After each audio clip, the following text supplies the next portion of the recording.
So I finally saw Kingdom of the Planet of the Apes recently, and I know I'm super late to the party when it comes to this movie because it came out on May 10th, and here I am starting to record this video on May 30th, and that's just because I was super busy with college because, finals were coming up and it was towards the end of the semester, and it was just overall a massive pain to deal with. And I was also working a lot both when the movie came out and a couple weeks after that, so I never really got around to seeing it, and that's also why up until May 30th I hadn't posted a video in almost a month. But now that the semester's over and I finally have some time to myself, I decided to go and watch the movie, and I really liked it, and I'm going to be talking about why in this video, obviously because this video is a review video of the movie, but this video will include spoilers, so if you don't want to get spoiled, then I suggest you click off this video. In fact, I'm going to give you some time to do that.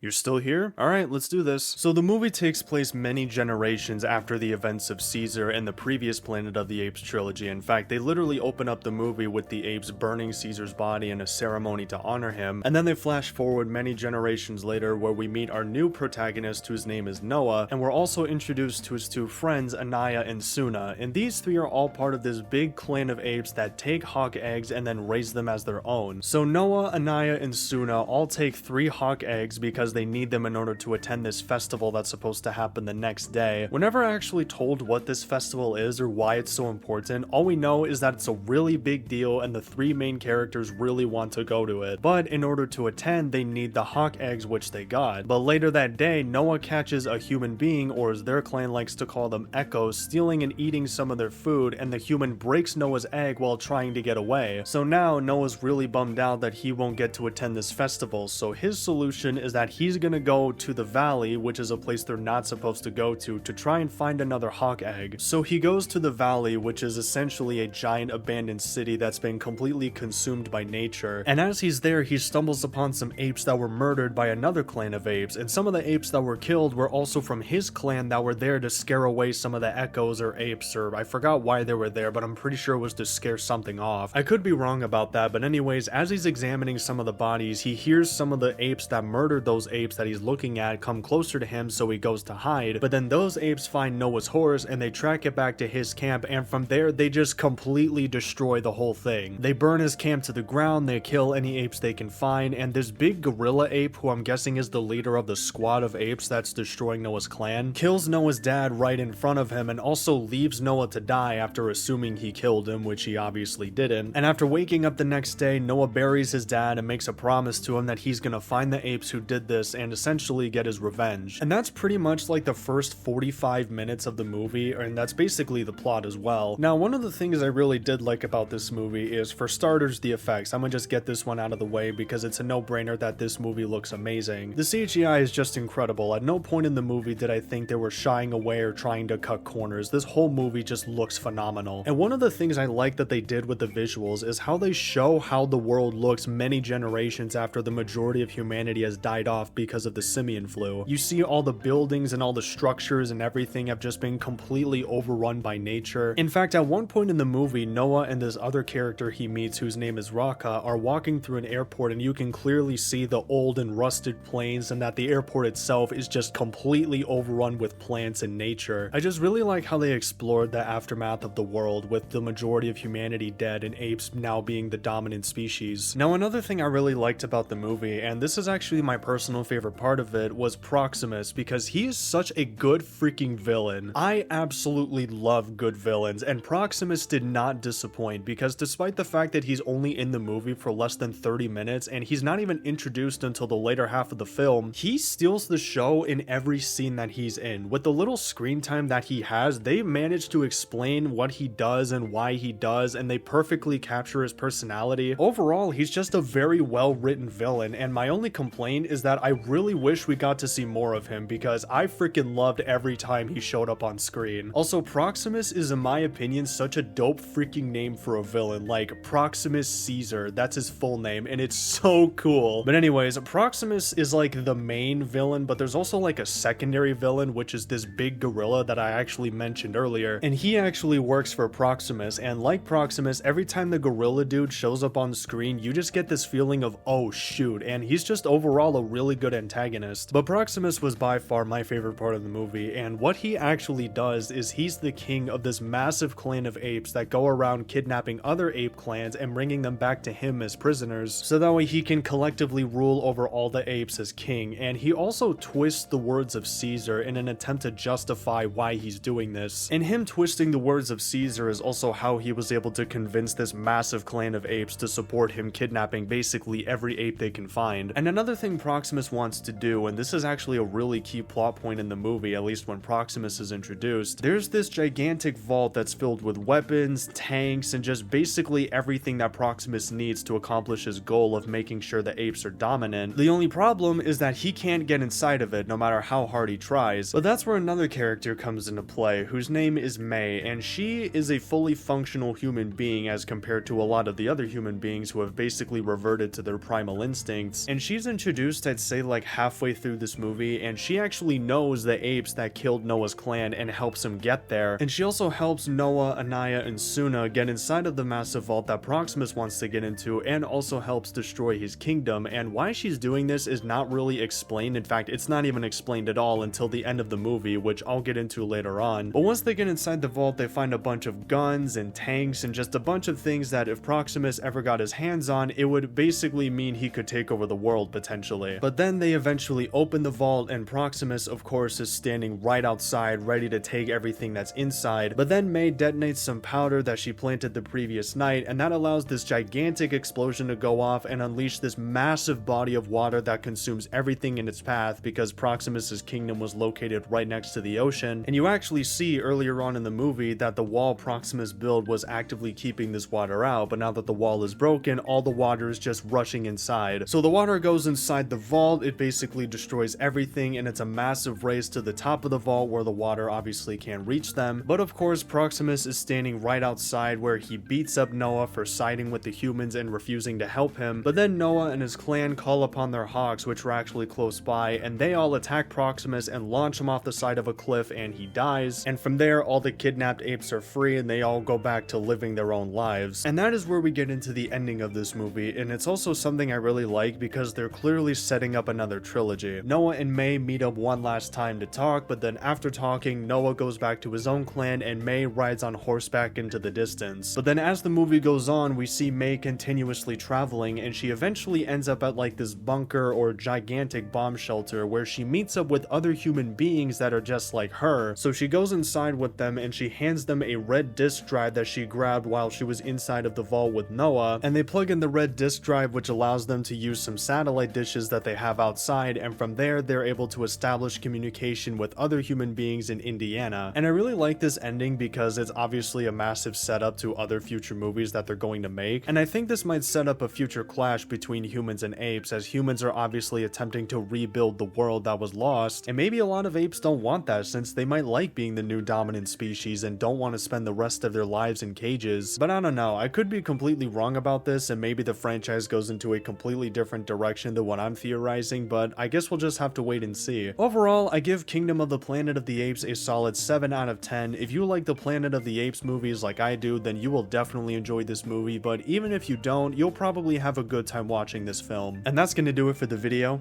Thank you for watching, and yeah, peace.